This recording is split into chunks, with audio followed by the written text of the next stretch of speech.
여러분 안녕하세요. 우리 동네 선생님 우동쌤입니다. 오늘은 교과서 읽어주는 선생님으로 왔습니다. 사회 6학년 2학기 2단원 이웃나라의 환경과 생활 모습, 이 부분을 같이 공부해 보도록 하겠습니다. 선생님이 교과서를 천천히 읽어볼 테니까 여러분 눈으로 따라오면서 같이 들어보고 공부해 보도록 합시다.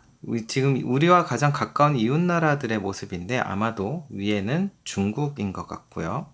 왼쪽 아래는 일본, 온천과 일본 전통 가옥이 보이고 러시아의 궁전과 러시아 사람들 아주 추운 지역의 복장을 입고 있네요. 이 이웃나라의 환경과 생활 모습에서는 우리가 소단원으로 우리와 가까운 나라의 모습을 공부하고요. 우리와 가까운 나라의 문화를 배우고요. 우리나라와 이웃나라 간에 어떤 교류가 있는지, 우리 주변에 어떤 나라가 있는지, 대표적으로 중국, 일본, 러시아 이 나라들의 모습을 살펴보고 중국, 일본, 러시아의 문화를 살펴보고 우리나라와 중국, 우리나라와 일본, 우리나라와 러시아 사이에 어떤 교류가 있는지 살펴보는 단원입니다. 네, 단원의 본격적인 내용에 들어가기 앞서 아주 흥미로운 이야기가 있어서 이 부분을 살펴보고 가겠습니다. 조선시대 사람들의 이웃나라 여행 이야기. 해동제국기 속에 나타난 일본입니다. 해동제국기는요, 1443년 신숙주가 일본에 다녀온 뒤 쓴 책입니다. 일본의 땅은 흑룡강의 북쪽에서 시작해서 우리나라의 제주의 남쪽까지 이르고 그 지형이 매우 길다. 일본이 아주 길게 생겼죠. 그들은 칼과 창을 능숙하게 쓰고 배를 부리는 데에도 익숙하다. 섬에 사니까 이제 배를 당연히 잘 다룰 거고, 또 사무라이들 전쟁을 많이 치렀던 나라여서 칼과 창을 능숙하게 쓴다고 합니다. 남자는 머리털을 짧게 자르고 묶었으며 짧은 칼을 차고 다녔다. 부인은 눈썹을 뽑고 이마에 눈썹을 그렸으며 등에 머리털을 들여서 그 길이가 땅에까지 닿았다. 네, 이런 모습입니다. 일본 15세기 무렵의 일본의 남자와 여자의 대표적인 복장이네요. 해천 추범 속에 나타난 러시아. 1896년 민영환이 러시아에 다녀온 뒤 쓴 책이다.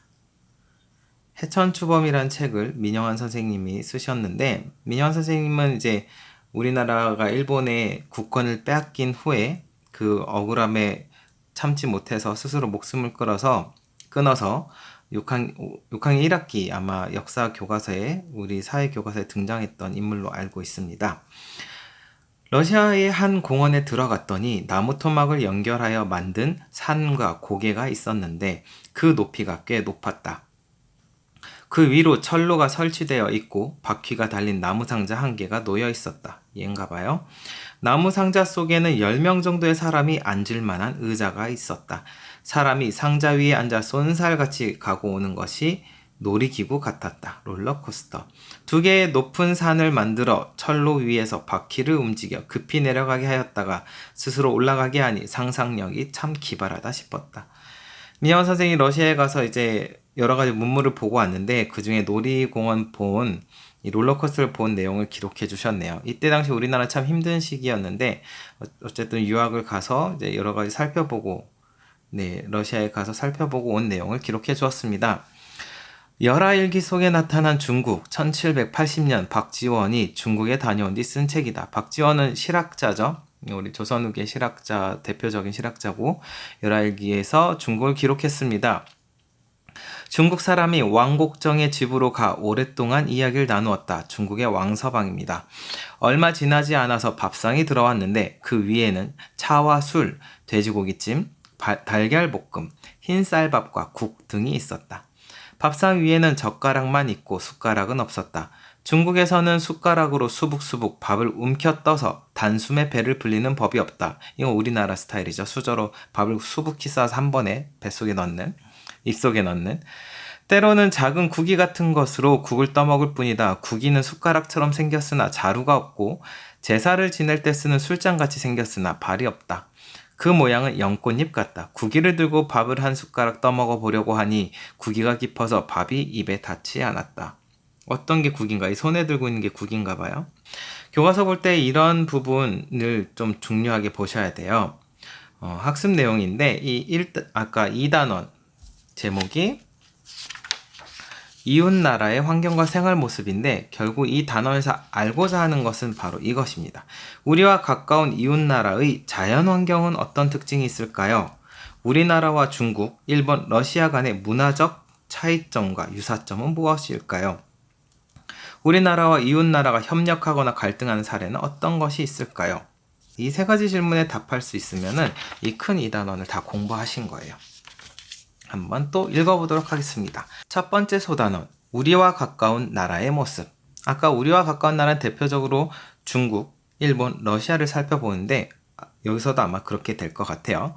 첫 번째 사진 보니까 추운 겨울에 눈밭이 보이니 아마도 북부 지역의 추운 러시아 지역을 나타낸 것 같고요. 여기는 평야 지역에 큰 강이, 긴 강이 지나가고 있습니다. 아무도 이렇게 넓은 평야는 중국일 가능성이 크겠죠. 한번 살펴보도록 하겠습니다. 우리나라와 이웃나라는 위치와 크기, 모양 등이 서로 다르다. 위치, 크기, 모양 등이 서로 다르다. 그쵸? 지도만 봐도 여러분 떠올리면 여러 가지 나라마다 다 크기, 모양, 위치가 다르죠. 이웃나라 중에는 넓은 영토를 가진 나라도 있고 러시아나 중국, 섬으로 이루어진 나라, 아마도 일본. 나라마다 자연환경 아까 살펴본다고 했잖아요. 그쵸? 자연환경이 다르기 때문에 생활 모습도 다르게 나타난다. 바다에 사는 사람들과 육지에 사는 사람들, 산에 사는 사람들, 추운 지역에 사는 사람들과 더운 지역에 사는 사람들의 모습은 당연히 생활 모습이 다르게 나타나요. 왜? 자연환경이 너무나 달라서 거기에 적응하면서 살다 보니까 서로 다른 생활 모습을 갖게 되는 거죠. 이 주제에서는 우리나라 주변에 위치한 이웃나라의 모습과 특징을 보겠대요.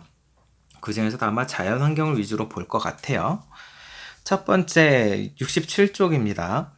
지도를 통하여 우리나라와 가까운 나라의 위치와 크기를 살펴보겠대요. 지도를 통해서 위치 그리고 크기를 살펴보겠대요. 세계 지도를 보면 우리나라 주변에 어떤 나라가 있는지 알 수 있습니다. 그리고 세계 지도를 통하여 각 나라들의 위치와 크기도 알 수 있습니다. 우리는 이제 초등학교 때 지도를 읽는 법을 배웠으니까 살펴보죠. 우리 이웃나라로 대표적으로 중국, 일본, 러시아 이 각각의 나라의 주요 도시의 위치를 지도에서 찾아보죠. 한 친구가 말합니다. 이 지도에서 위도는 북쪽으로 갈수록 수가 커지는 것으로 보아 북위임을 알 수 있어. 경도는 동쪽으로 갈수록 커지니까 동경이야. 그러니까 지구가 이렇게 동그랗게 있으면은 가운데 위도 0도를 지나는 이 부분을 우리는 적도라고 하죠. 그리고 숫자가 옆에 이렇게 쭉 있죠. 30, 35, 40, 45, 55, 150 쭉 올라가는 거 보니까 지금 0에서 시작해서 쭉 올라가면서 숫자가 커지죠. 그래서 우리는 지구로 봤을 때는 북반구에 위치해 있는 거죠. 우리나라가 북반구에 위치해 있고 우리나라 주변에도 이제 그런 많은 나라들이 주변 나라들이 북반구에 위치해 있겠죠. 그 동쪽으로 갈수록 수가 커지니까 동경이야. 이제 경도를 이렇게 세로로 지구를 쪼개서 경도를 하잖아요. 이게 영도 지역이 있는데 지금 오른쪽으로 할수록 110, 125, 140, 150 점점 커지는 거 보니까 지구의 경도 0을 기준으로 봤을 때 우리는 동쪽으로 계속 커져서 우리는 동경 쪽으로 보고 있습니다. 그리고 우리는 북쪽으로 갈수록 숫자가 커지는 북위에 있습니다. 그래서 북위와 동경이라는 표현을 하였네요. 자, 중국의 베이징, 여자아이가 손으로 가리키고 있는 이 방향, 베이징. 중국의 베이징의 위도는 북위 40쯤이야. 위도는 이렇게 지구를 가로로 잘랐을 때, 찡 해서 여기 40. 그렇죠? 베이징은 거의 40에 걸쳐 있네요. 경도는 지구를 세로로 잘랐을 때 나타나는 위치인데, 베이징이 여기니까 한번 찾아보죠. 쭉 세로선을 보니까 여기 115쯤에 걸쳐 있죠. 115와 120 사이인데 대략 보니까 한 5분의 1 정도니까 여기 한 116 정도 되는 것 같다라고 추측을 했어요. 자, 일본의 도쿄 여기 있습니다. 일본 도쿄의 위도는 또 다시 가로로 자른 거죠, 지구를. 거의 35에 가깝네요. 35보다는 위쪽에 있고 40보다는 아래쪽에 있는데 이것도 또 쪼개보니까 하나, 둘, 셋, 넷, 하나, 둘, 셋, 넷, 다섯. 네, 이것도 쪼개보니까 대략 36쯤에 있는 것 같다고. 북위는 36. 경도는 거의 140에 걸쳐 있죠. 140. 자, 이 친구가 이제 물어보네요. 우리에게 알아보라고. 러시아의 블라디보스톡. 러시아의 블라디보스톡이 이쯤에 위치해 있는데, 자, 위도는 지구를 가로로 자른 거니까 옆으로 쭉 가봅시다. 선을 그어서. 40과 45 사이에 있는데, 대략 하나, 둘, 셋, 넷, 다섯. 41, 42, 43쯤에 위치한 것 같아요. 선생님 보기에는. 경도는 지구를 세로로 쪼갠 것이니까 봅시다. 130 쭉 올라가 볼게요. 블라디보스토크 131, 2, 3, 4, 5라고 왔을 때 대략 1과 2 사이 있으니까 선생님은 한 131 정도로 볼 것 같아요.